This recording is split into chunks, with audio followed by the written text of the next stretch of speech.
अचानक से तो ठीक है। नवाए इंसान NI न्यूज की वीडियोस देखने के लिए हमारा चैनल नवाए इंसान सब्सक्राइब कीजिए और बेल आइकन पर क्लिक कीजिए ताकि हर नई वीडियो से आप बाखबर रह सकें। वालेकुम नाज़रीन, मैं हूं आपका मेज़बान AK आज़ाद। आप देख रहे हैं नवाए इंसान। नाज़रीन, इस वक्त मैं तहरीक इंसाफ के लाहौर जलसे में मौजूद हूँ। हमारे साथ कुछ कारकुनान मौजूद हैं। हम उनके जज्बात जानते हैं कि इस वक्त जलसे में उनके क्या जज्बात हैं। कुछ ही देर में 14 अगस्त शुरू हो जाएगी, तो इस हवाले से वो इमरान खान साहब को क्या मैसेज देना चाहते हैं? जी साहब। वालेकुम अस्सलाम। इस तो ये बताइए कि आज जलसे में आप मौजूद हैं इमरान खान साहब के बहुत करीब, तो इस हवाले से आपके क्या जज्बात हैं, क्या कहना चाहेंगे? बिस्मिल्लाहिर्रहमानिर्रहीम, इय्याका नअबुदु व इय्याका नस्तईन। मैं जी स्पेशली रावलपिंडी से आई हूँ। मेरे साथ और भी ख़वातीन हैं और मैं समझती हूँ कि इस वक्त पाकिस्तान को अशद ज़रूरत है इमरान खान की, क्योंकि जो आप सब एक शख्स एक फ़र्द, जबकि मुल्क तो उधारों से चलते हैं। इंशाल्लाह इदारे भी हमारे, मुल्क भी हमारा और इमरान खान भी हमारा। तो फिर एक फ़र्द की बात ना करें फिर। हाँ, ये कहें कि उनकी मेरी बात नहीं समझे। मैं ये कहना चाह रही हूँ कि इमरान खान एक वाहिद ऐसा लीडर है जो इस वक्त पाकिस्तान को बचा सकता है। वो कैसे? जब लीडरशिप देखे ना ईमानदार होती है तो बाकी सारे मामलात भी ठीक होते हैं। मैं ये कहना चाह रही हूँ। अच्छा, और किसी में ये सलाहियत नहीं? नवाज शरीफ, बिलावल, शहबाज शरीफ, हमजा शहबाज, जरदारी, किसी में ये अहलियत नहीं कि वो मुल्क को आगे ले जा सके ताकि ये कौम में भूख, बेरोज़गारी, कत्लो गारतगिरी, इंतशार ख़त्म हो सके? सिर्फ इमरान खान ही क्यों? मुझे एक बात बताएं, ये साजिश के तहत इमरान खान को उतारा गया। कितनी जमातें इकट्ठी हैं? 14 जमातें इकट्ठी और एक वाहिद इमरान खान है। उसके साथ अल्लाह की मदद है, हम सब माँ बहनों की दुआएं हैं, ये सारी अवाम उसके साथ है, इसलिए कि वो सच्चा इंसान है। और सबसे बड़ी बात, ये चोरों की बात करते हैं आप। ये चोर जो कल एक दूसरे को गालियां देते थे, एक दूसरे को घसीटते थे, मैं तेरा पेट फाड़ूंगा, मैं तुम्हें उल्टा लटकाऊंगा, आज वो अपने मफाद के लिए उन्हीं में से मेजॉरिटी 80% जो टीम इमरान खान के साथ है उन्हीं की टीम है ना। इमरान खान साहब ने अपना नजरिया तो पेनिट्रेट ही नहीं होने दिया, जिसका एतराफ़ उन्होंने कुछ दिन पहले किया कि अब हमने अपना नजरिया निचली सतह तक पेनिट्रेट करना है। ऐसा ही है। और मैं देख लें कि मैं एक वर्कर हूँ, पाकिस्तान तहरीक इंसाफ में मेरा ताल्लुक है। जी बिल्कुल। और मुझे 8-6 साल नहीं हुए, मुझे 22, 23, 24 साल हो गया खान साहब के साथ। पिंडी से मेरा ताल्लुक है।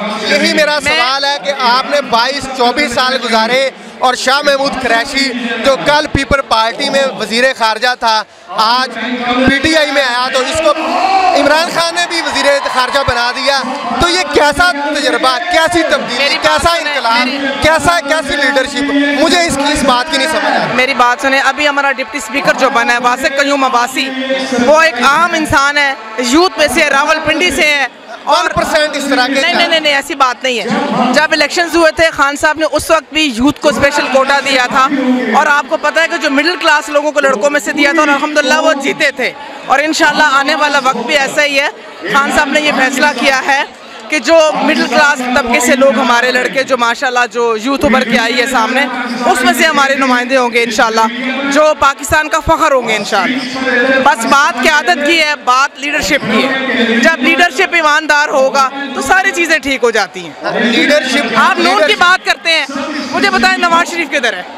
नवाज शरीफ इस वक्त बरतानिया बैठा हुआ। अगर वो मुखलिस होता अपने मुल्क के साथ तो वो पाकिस्तान के अंदर होता। अभी देखे ना, पंजाब गवर्नमेंट गई, उसका हमजा को देख कमर में दर्द हो गया, वो बाहर चला गया। बिल्कुल, गद्दारी का इस वक्त गद्दारी का जो लीडर होता है वो अवाम में बैठ के इनकलाब पैदा करता है। एक बात वो कहते हैं ना, समंदर को कुएं में बंद करूंगी। नेक इंसान है, दरवेश है, सच्चा लीडर है और इंशाल्लाह इसी की सरबराही में ये पाकिस्तान तरक्की करेगा। हम अपने इदारों की इज्जत करते हैं, बहुत दिल से इज्जत करते हैं, अपनी फौज की इज्जत करते हैं, लेकिन मैं बाजवा साहब से एक रिक्वेस्ट करना चाहूँगी, खुदारा इस मुल्क पे, इस अवाम पे रहम कर जाए। हम दिल से इज्जत करते हैं, आपको सल्यूट करते हैं, लेकिन मत करें ऐसा। अपने मुल्क से प्यार करें। हम सब आपकी इज्जत करते हैं, फौज हमारे दिलों पे राज करती है। हम ये कहना चाहते हैं कि पहले देख लें, इंसानों ने बारियां लगाई, क्या किया इन्होंने? आज मुल्क को किस मुकाम तक लाए? चले खान ने महंगाई की आके, इन्होंने आके क्या किया? क्या कर रहे हैं ये? इन्होंने तो तिगनी महंगाई कर दी, गरीब का जीना मुश्किल कर दिया। बेचारा जो अवाम है, गरीब है, मतवसत तबका है, उसके लिए मसाइल पैदा किए। इमरान खान की 3.5 साल हुकूमत, इमरान खान साहब खुद इस चीज़ का एतराफ़ कर चुके हैं कि मुझे काम नहीं करने दिया गया, मुझे सिस्टम नहीं चलने दे रहा और मेरे साथ लोग। मैं इन चीज़ों को इतने बड़े मैं इसका जवाब नहीं दूंगी कि वो लीडरशिप बेहतर आज खान साहब ने ऐलान करने हैं इंशाल्लाह। ये तलक सवाल इसलिए ताकि ये मुल्क आगे बढ़ सके। जो मुल्क होता है माँ की तरह होता है, हम इस माँ के साथ किसी भी गद्दारी करने वाले को माफ़ नहीं करेंगे। नाज़रीन, इसी के साथ मुझे अपने मेज़बान AK आज़ाद को इजाज़त दीजिए। देखते रहिए नवाया इंसान। फैसला आप आवाम ने करना है, कौन इस कौम के साथ मुखलिस है, कौन इस कौम का गद्दार है। अल्लाह निगहबान।